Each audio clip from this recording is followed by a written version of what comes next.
मुंशी जी जाने को तैयार ही थे। यह संदेशा पाकर अंदर आए और कमरे में न आकर दूर से ही पूछा, क्या बात है भाई, जल्दी कह दो, मुझे एक जरूरी काम से जाना है। अभी थोड़ी देर हुई, हेडमास्टर साहब का भी एक पत्र आया है कि मनसाराम को ज्वर आ गया है। बेहतर हो कि आप घर पर ही उसका इलाज करें, इसलिए उधर से ही होता हुआ कचहरी जाऊंगा। तुम्हें कोई खास बात तो नहीं कहनी है? निर्मला पर मानो वज्र गिर गया। आंसुओं के आवेग और कंठ स्वर में घोर संग्राम होने लगा। दोनों ही पहले निकालने पर तुले हुए थे। दो में से कोई एक कदम भी पीछे हटना नहीं चाहता था। कंठ स्वर की दुर्बलता और आंसुओं की सबलता देखकर यह निश्चय करना कठिन नहीं था कि एक नए संग्राम यहीं से होता रहा है, तो मैदान किसके हाथ रहेगा। आखिर दोनों साथ साथ निकले, लेकिन बाहर आते ही बलवान ने निर्बल को दबा लिया। केवल इतना मुंह से निकला, कोई खास बात नहीं थी, आप तो उधर ही जा रहे हैं। मुंशी जी, मैंने लड़कों से पूछा था तो वो कहते हैं कि कल बैठे बाहर पढ़ रहे थे, आज न जाने क्या हो गया। निर्मला ने आवेश से कांपते हुए कहा, यह सब आप क्या कर रहे हैं? मुंशी जी ने थियोरिया बदल कर कहा, मैं कर रहा हूँ? मैं क्या कर रहा हूँ? निर्मला अपने दिल से पूछिए। मुंशी जी, मैंने तो यही सोचा था कि यहाँ उसका पढ़ने में जी नहीं लगता, वहाँ और लड़कों के साथ खामखा ही पढ़ेगा। यह तो कोई बुरी बात न थी, फिर मैंने क्या किया? निर्मला, खूब सोचिए, इसलिए आपने उन्हें वहाँ भेजा था, आपके मन में कोई और बात न थी?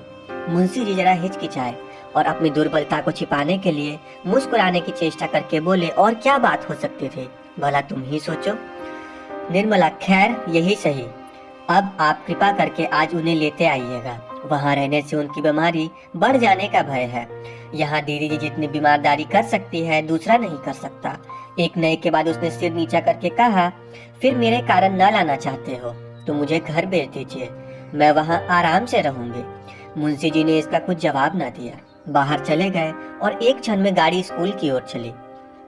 मन, तेरी गति कितनी विचित्र है, कितनी रहस्य भरी हुई है, कितनी दुर्मेघ्य है। तू कितनी जल्दी रंग बदलता है, इस कला में तू निपुण है। आतिशबाज की चरखी को भी रंग बदलते कुछ देर लगती है, पर तुझे रंग बदलने में उसका लछान समय भी नहीं लगता। जहाँ अभी वात्सल्य था, वहाँ फिर संदेह ने आसन जमा लिया। वह सोचते जाते थे, उस कहीं उसने बहाना तो नहीं किया है। मनसाराम 2 दिन तक गहरी चिंता में डूबा रहा। चार चार अपनी माता की याद न आती थी, न खाना अच्छा लगता था, न पढ़ने में जी लगता। उसकी काया पलट सी हो गई। 2 दिन गुजर गए और छात्रालय में रहते हुए उसने वह काम न किया जो स्कूल के मास्टरों ने उसे घर से कर को लाने को दिया था। परिणाम स्वरूप उसे बेंच पर खड़ा रहना पड़ा।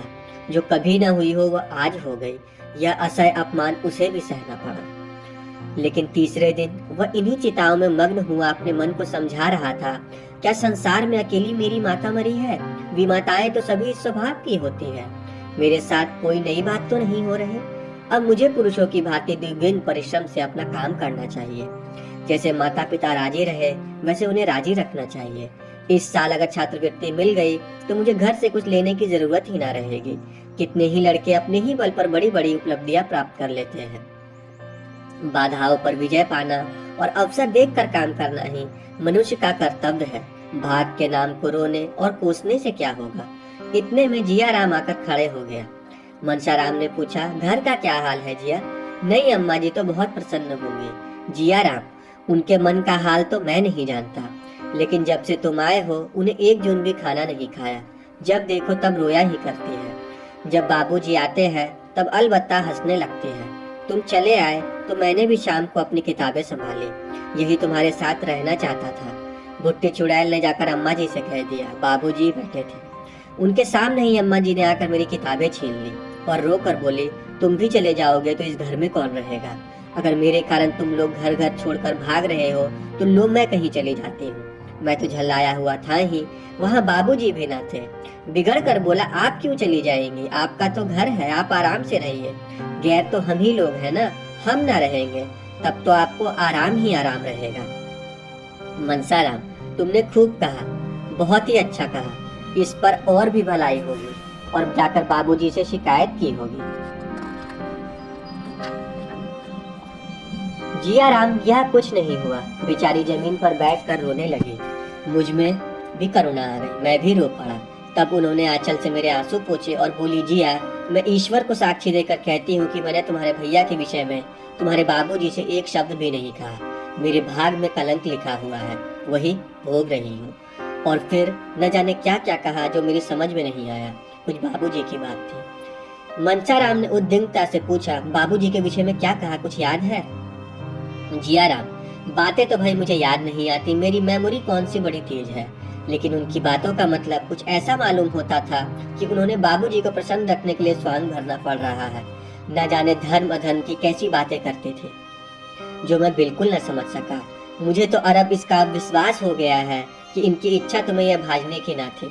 मनसाराम, तुम इन चालों का मतलब नहीं समझ सकते, ये बड़ी गहरी चालें हैं। जिया राम, तुम्हारी समझ में होंगी, मेरी समझ में तो नहीं है। मनसाराम, जब तुम ज्योमेट्री नहीं समझ सकते तो इन बातों को क्या समझ सकोगे? उस रात को जब मुझे खाना देने के लिए बुलाने आई थी तो मैं उनके आग्रह पर जाने को तैयार हो गया था। उस वक्त बाबूजी को देखते ही उन्होंने जो कैड़ा बदला वह मैं क्या कभी भूल सकता हूँ?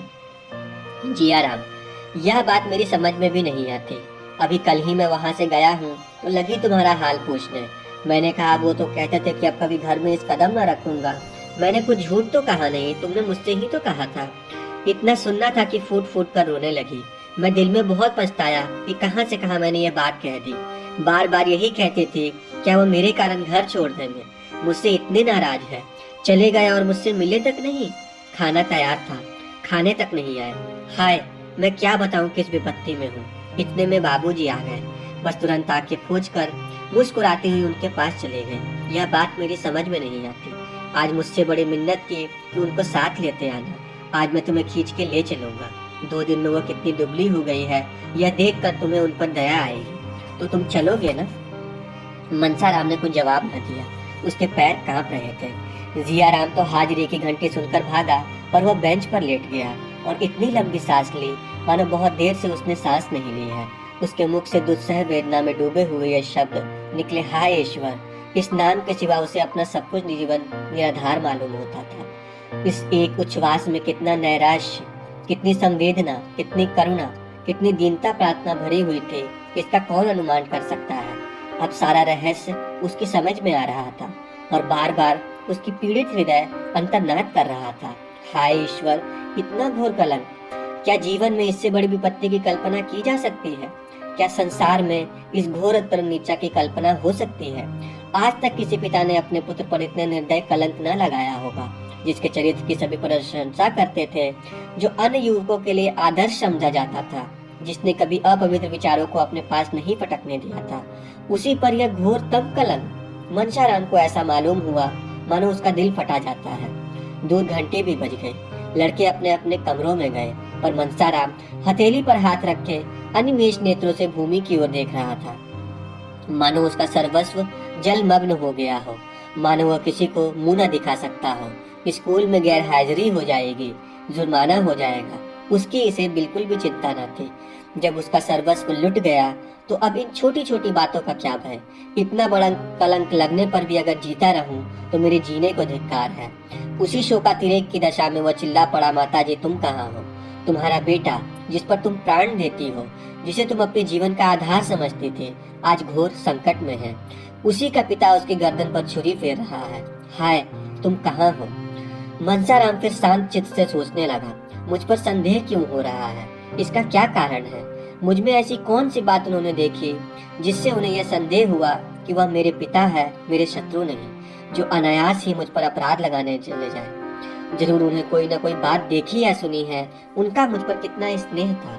मेरे बगैर भोजन करने न जाते थे, वही मेरे शत्रु हो जाए, यह बात अकारण नहीं हो सकती। अच्छा, इस संदेह का बीजारोपण किस दिन हुआ? मुझे बोर्डिंग हाउस में ठहराने की बात तो पीछे की है। जिस दिन रात को वह मेरे कमरे में आकर मेरी परीक्षा लेने लगे थे, उस दिन उनकी त्योरियां बदली हुई थी। उस दिन ऐसी कौन सी बात हुई जो उनको अप्रिय लगी हो? मैं नई अम्मा से कुछ खाने को मांगने गया था। बाबूजी उस वक्त वहाँ बैठे थे। हाँ, अब याद आता है, उस वक्त उनका चेहरा तमतमा गया था। उस दिन से नई अम्मा ने मुझसे पढ़ना छोड़ दिया था। अगर मैं जानता कि मेरे घर में आना जाना, अम्मा जी से कहना सुनना और उनसे पढ़ना लिखाना पिताजी को अच्छा बुरा लगता है, तो आज क्यों यह नौबत आती? और नई अम्मा उन पर क्या बीत रही होगी।